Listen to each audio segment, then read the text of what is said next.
Am I the a-hole for refusing to let my sister use my wedding dress? I, 27, got married 3 years ago in a beautiful ceremony that I spent a lot of time and money planning. My wedding dress was custom made and I fell in love with it the moment I saw the final version. It is one of those things I still look at and feel proud of. It holds so many special memories for me. Fast forward to now, my younger sister, 24F, recently got engaged and is planning her wedding. She and I have always been close, but we have different tastes in almost everything. She came over a couple weeks ago to discuss her wedding plans, and out of nowhere, she asked if she could wear my wedding dress for her big day. I was honestly caught off guard because it wasn't something I ever thought about. I told her I didn't feel comfortable with that because my wedding dress is incredibly sentimental to me, and I had always planned on preserving it. I even said I'd be more than happy to help her find a dress that suited her style, or I could contribute to the cost of a new one if needed. She did not take it well.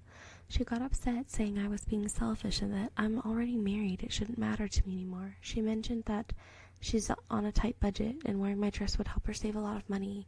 I felt terrible, but I stood my ground and I told her I wasn't willing to give it up. Now she's been cold towards me and has even involved our mom, who thinks I'm being unreasonable. She says that I could lend her the dress for just one day and that it wouldn't hurt me to share it with our family. I don't know if I'm being overly attached or if my feelings are valid here. I've tried explaining my side, but they don't seem to get it. Am I the a-hole for refusing to let her use my wedding dress? Should I just lend it to her to keep the peace? This one's from 18 hours ago, so there's not a badge yet. But it feels like most of these, I think almost all of the comments are saying that you're not the a-hole. I think, let me see if I can find one that's interesting.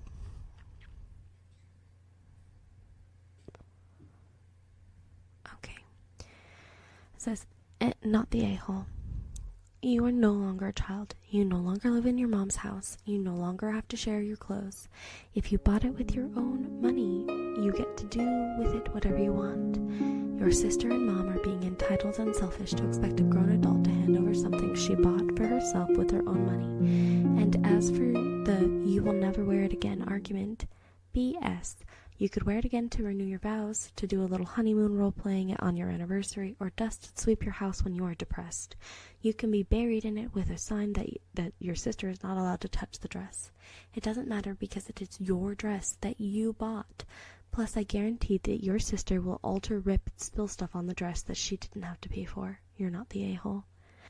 Sometimes when I read these, I'm like, okay, you are completely 100% within your rights to tell somebody no if they ask to borrow something.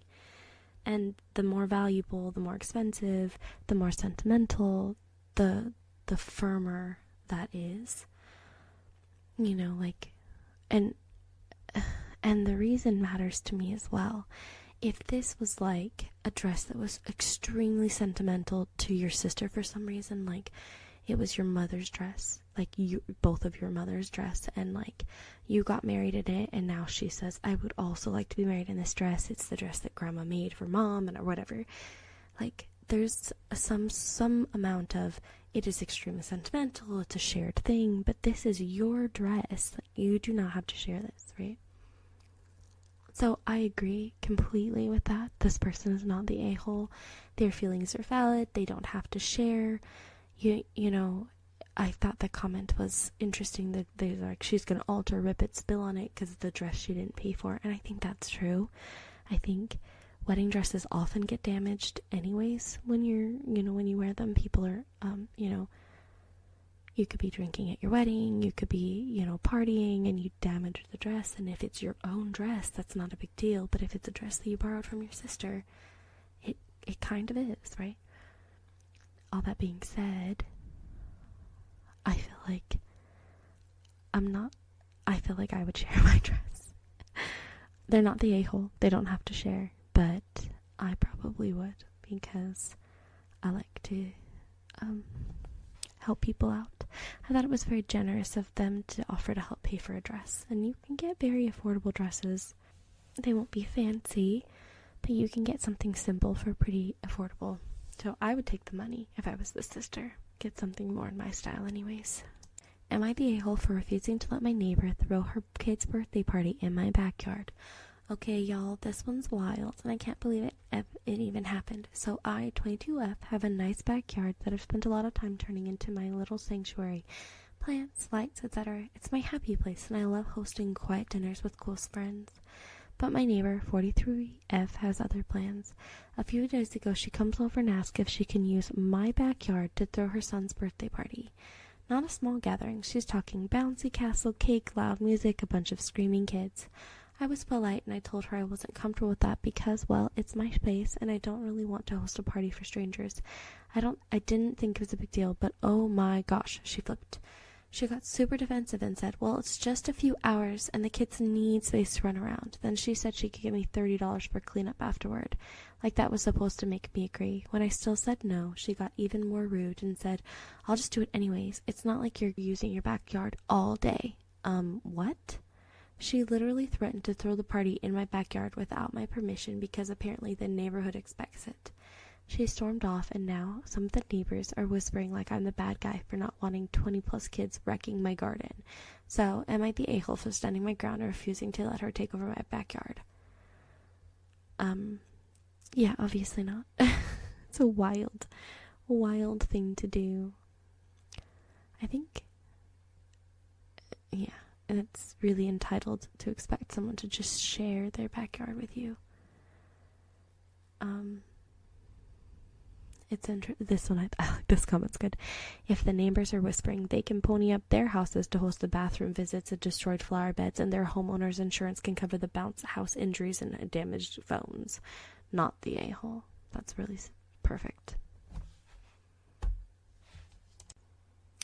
Am I the a-hole here for not wanting to work on my marriage? I, 27F, have been with my now husband, 29M, for 6 years. He is not an emotional person, and I know that about him and accepted him for who he is. Recently, a family member who has been inappropriate to me during my childhood has visited us for a family event. Although I refused to go to the event, knowing him being there had stirred some deep-rooted anxiety in me. And I told my husband about what happened, and he brushed it off and didn't even acknowledge it and started playing with the dog. It was like a small nuclear explosion went off inside my body, like his single act of indifference completely changed how I look at him. I used to love him blindly, all his quirks and everything, and I took a hard look and realized that I have been the only one keeping the marriage together all this time. I have been the one planning dates. I am the one who buys stuff for the future, whether it's buying couch, planning trips, or moving cities. I have stopped speaking to him after my realization. People keep asking me to maybe understand his point. He works late, he is tired, his family is quite demanding, but I keep thinking to myself that if he wanted to, he would. And if I am neither getting any emotional support or anything in this marriage, so am I the a-hole for not wanting to work on this anymore? Update. I never thought I would be updating so soon. Sorry, so much has happened. My head is spinning. All the comments and everything have given me the courage to go talk to him and tell him how I feel, and it did not go well. He went out for the day and came back. I decided to confront him. It did not go well. I don't remember my words, but it was along the lines of, "You're about to lose me," and he started bawling and throwing things around. I think I zoned out for a bit, and I think I am having a panic attack as I read this. I never would have considered myself a weak or timid person, but I suddenly got reminded of our size difference. I never thought I would ever write this, but I am kind of scared of him right now. Anyways, he left. I don't know how to process this right now. Last update. Hopefully this is my last update. Last I wrote, I was quite emotionally charged, but much has changed. He came back home, absolutely pretended everything is fine, like nothing has happened, which broke me a little bit more than his previous violent reaction. Looking back, I felt like a tiny hill turned into a mountain. It became so high, it went to the moon. I have never seen someone make so many consecutive effed up things in a single situation. I am honestly amazed that we have lasted this long. Anyways, we are unable to get a divorce, mostly because he won't agree and the divorce laws of my country are messed up. So I guess I will be joining the club of loveless marriages. But yeah, I will be running out of here if there's a threat to me, for sure. Many of you pointed out that maybe he has autism, and yes, you'll be correct, it runs in his family. His brother, cousin, and quite possibly his dad has it. But I'm not entirely convinced, autism or not, I deserve to feel not left alone, I guess. And about the inappropriate incident in my childhood, I wanted to post to be about my relationship with my partner and not what happened to me in the past. but everyone jumped to conclusions. I was not essayed, but the creepy person happened to try to groom me over my summer break, but I managed to escape the situation quite literally. I survived, but I have known many women who aren't as lucky as I was. I don't carry any trauma from that incident, and yes, I have went to therapy, and no, this does not affect my current or past or any relationships. And just because I remain unaffected doesn't mean it's not a serious situation. The reason I decided to tell my husband about that incident was because my younger sister happened to be attending the event with the creepy guy, and I was losing my mind stressing. Regardless, it's not every day your wife comes to you and tells you a deeply personal story and you just shrug it off. Again, I think if these are your feelings and if you feel like you can't love him, you can't move past this, obviously that isn't, it's your right to want to not work on your marriage anymore. I think the comments about possibly he has autism, I mean, that could be true. We don't know. She said it might be, but it doesn't matter because she still wants to feel connection. If you know what the root cause is of your problems, then you could work on it. If he is autistic and that is the problem in this case, then I think something like, hey, I need you to express yourself in this way when I'm telling you something emotional, right? If there's a response that she's hoping for and he didn't give it, that's something that you can work on with somebody. If his love is there and he wants to do better, sometimes what you just have to do is tell people what you need. It's not very often that you are going to get everything you need out of a relationship without telling somebody what that is. And this seems like kind of a more extreme case where she's going to have to say, I'm going to need you to, act like what I say has value to you. And not in marriages, but I feel like I do that all the time. Sometimes I tell people things and they're like, oh, okay. And I'm like, no, you don't understand. This is a big thing and I need you to act like it's big. And then they'll like make a big show and they're like, oh yeah. Oh wow, I can't believe they did that. Sometimes you just have to sometimes tell people what you need. And I know it doesn't sound like that it's like the best solution, but it always does make me feel supported. Would I be the a-hole if my mom went to a homeless shelter? I have been in a very difficult situation with my mother. I recently graduated college and got an amazing job. I worked really hard to get because I always wanted to be able to support myself. My whole life she's been absolutely terrible with money. She's always impulsively bought useless things. She's mentally ill and that's probably a big part of why she does this. And also why she didn't work when I was growing up. Ever since I was a child, my dad made me police her on it, but she never listened to me and would say things like, you're being disrespectful. I can do what I want. It was so traumatizing because I knew they would fight and it felt like my fault because I couldn't stop her. In early college, they divorced. She had a decent chance with the alimony she got to live humbly in a nice small house and work a minimum wage job.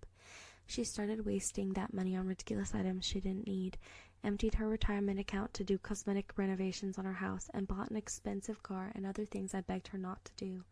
I told her she would end up at my doorstep someday, and I couldn't live with her. I begged her to be responsible for my sake, and she wouldn't listen and always said things like, it's part of God's plan for me, or I'll never end up at your doorstep to avoid accountability. She lost her house and had to sell to pay off debt and moved far away to be near her brother. Ever since, she's continued to make poor decisions, and she's even pursuing the most useless master's degree possible. I told her to give that degree up, and she was like, no, that's not fair. You got your degree, even though she already has a bachelor's, and that's all I have. She scrapes by with her job, but doesn't make enough, and I'm afraid she's going to lose her little apartment now. I've been helping her with some bills, but based on what she and her brother are saying, it's bad news. She wants to take out more student loans to help pay off some upcoming real estate tax. She's paying a debt relief agency to help her. It's so terrible, and she won't listen to me. I know she's going to lose her house at some point, like I've been telling her for years. I'm a super young professional, and I'm going to be renting a room soon with multiple roommates. I don't even have anywhere for her to live. It's probably going to be another year or two before she loses everything, but it's so frustrating. I love her, and she has good intentions, but she's incredibly selfish for refusing to be responsible and think of how God's plan might fail her. Her brother wants me to take her in when that happens, and I don't even have a house. I'm renting. I also set a firm boundary against that years ago, and I felt like there's nothing I can do to stop it and get her to listen to me. I also want to date people, save money, travel, and have parties like people do in their 20s, and this is another ball and chain. He also has been a bachelor his whole life, has a super cushy job, and lives alone. I know it's not his job to save her either, but to get no sympathy from him feels unfair. My dad has an I'm out mentality since the divorce. I have absolutely no support. It feels so unfair. Would I be the a-hole if I let her go to a homeless shelter if this happened? She won't starve because they'd feed her, and I could send some money. Maybe it'll teach her to truly live within her means and actually listen to her much wiser child. Ooh, this one's rough. Obviously, again, like, you don't have to support your mom. You don't have to take care of her. She's an adult making her own decisions. I couldn't set that boundary and let my parent go homeless. But again, you just don't have a place for her to stay either. So that is a very tough situation. I think there's a consistent thing throughout your story where you were responsible for your mother. You were responsible for making sure she didn't overspend when you were a child. You were responsible for taking care of her, making sure she doesn't overspend now, which is not fair for you. So I think it's a very strange and also very interesting dynamic, and I'm sorry. You need to take care of yourself and do your best, and your mother, who is supposed to have taken care of you, but it sounds like she didn't, needs to take care of her own self at this point. So yeah, I would say not the a-hole. I do think it bears consideration that your mother has mental health issues, and I think that you probably should support her if you possibly can with those issues, be that assisting her to find help, helping her find medication, whatever it may be. There seems to be something more going on. Am I the a-hole for refusing to pay child support or take care of my ex-girlfriend's daughter after we broke up? 28-year-old male, and I recently broke up with my girlfriend of 6 years. When we started dating, her daughter was 3 years old, and now she is 9. Over the years, I got close to her daughter and treated her like my own, though I was never legally her father. I took her to school, spent time with her, and even helped out financially for things like clothes, school supplies, and some activities. But now that we've broken up, I've decided that I don't want to be involved in their lives anymore, especially when it comes to financial support. My ex reached out a few weeks ago, asking if I could still help with her daughter's expenses because her father's not in the picture. She claimed that I was the closest thing her daughter ever had to a father, and that it's not fair for me to abandon her completely after being in her life for so long. I told her that while I care about her daughter, I have no legal obligation to support her, especially now that we are no longer together. She's been calling me heartless, accusing me of leaving her daughter in the lurch after years of acting like a father. Some people said I should continue to help out, at least for the child's sake, because I built such a strong bond with her. But I feel like this isn't my responsibility anymore. I don't want to be tied to my ex in any way, and paying for a child that isn't mine seems unfair. So, am I the a-hole for refusing to pay child support or take care of my ex-girlfriend's daughter after we broke up? Okay, this one doesn't have a badge. I don't know. This is actually the this is the subreddit AITA WIBTA public. So it's am I the a-hole? Would I be the a-hole public? But so maybe they don't use badges here. Wow, this one's rough. I'm seeing a lot of not the a-hole. So this one says, not the a-hole. Where is Dad? Dad should have been paying child support all along. I do feel sad for the child since she's losing a father figure, though. Okay, this person agrees with me, kind of. I says, yes, the OP certainly has no legal obligation, but he shouldn't be paying child support. But ghosting a little girl who has seen him as a father figure for 6 years is incredibly harsh. So this next person says, if you voluntarily pay, like, basically child support, that gives you a legal case where you can, like, be sued for child support. So I would not, okay, this person, this man, is giving me really off vibes. A person who can be a parent figure for a 3-year-old, and then all the way to 9 for 6 years. You were their father, you provided for them, you spent time with them, and then to ghost them, as this commenter said, is a really disgusting thing.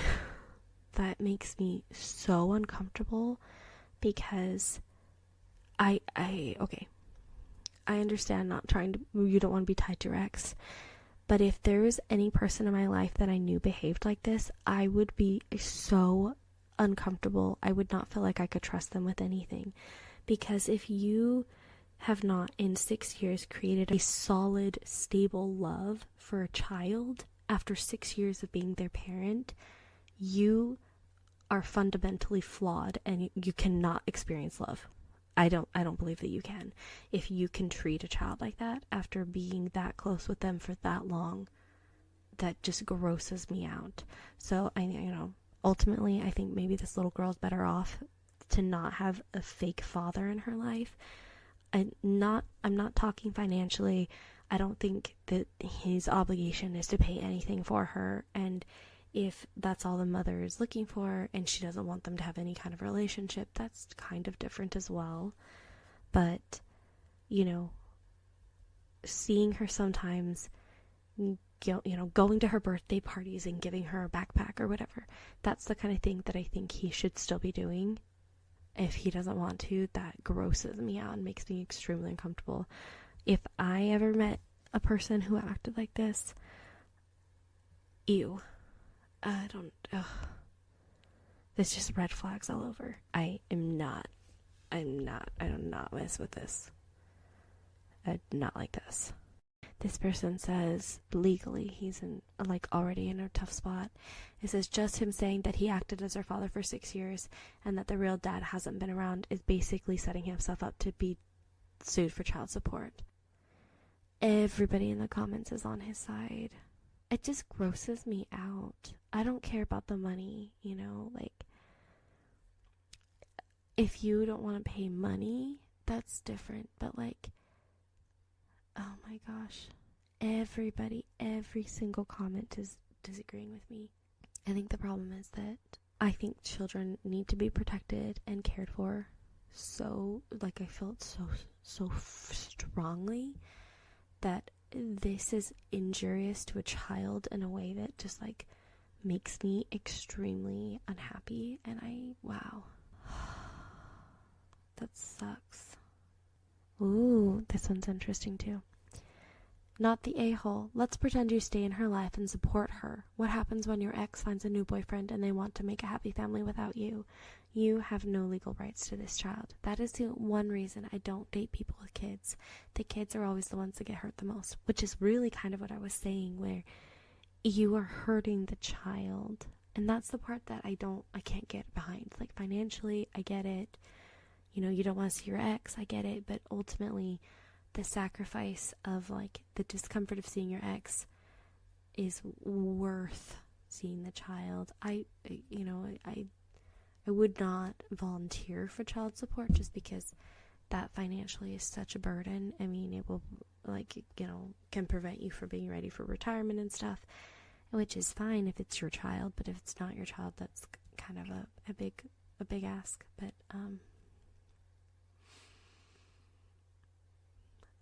this one says, I want to add to this. My coworker's spouse legally adopted my coworker's kids so that even if they got divorced, he would have custody over his stepkids.